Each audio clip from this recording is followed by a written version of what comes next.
కరీంనగర్ జిల్లా కొత్తపల్లి మండల కేంద్రంలో ప్రభుత్వం నిర్మించనున్న వైద్య కళాశాల తాత్కాలిక భవన నిర్మాణ పనులకు మంత్రి గంగుల కమలాకర్ భూమి పూజ నిర్వహించారు.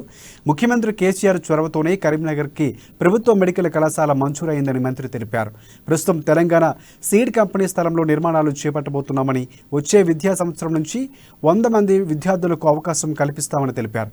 ఇది ఇలా ఉండగా ప్రస్తుతం సీడ్ కంపెనీలో పనిచేస్తున్న దాదాపుగా 20 మంది మహిళలు మంత్రికి సమస్యలపై వినతిపత్రం అందించారు.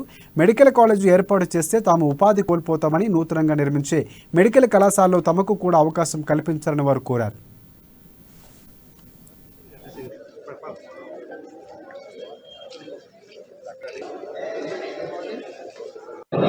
ఈ ఇయర్ స్టార్ట్ చేసాం. ఈ రాబోయే ఆగస్ట్ మాసంలో కొత్త అకాడమిక్ స్టార్ ఈ అకాడమిక్ ఇయర్ లో 150 మంది స్టూడెంట్స్ తోటి అడ్మిషన్ స్టార్ట్ అయ్యింది. సో అందులో భాగంగా ఈ రోజు 7 కోట్ల రూపాయలతో స్టార్ట్ చేసి ఈ రోజు బిల్డింగ్లలో మనకు 2 లెక్చరర్ హాల్స్ అంటే క్లాసెస్ లో 2 నెంబర్స్ హాల్స్ పెడతాం.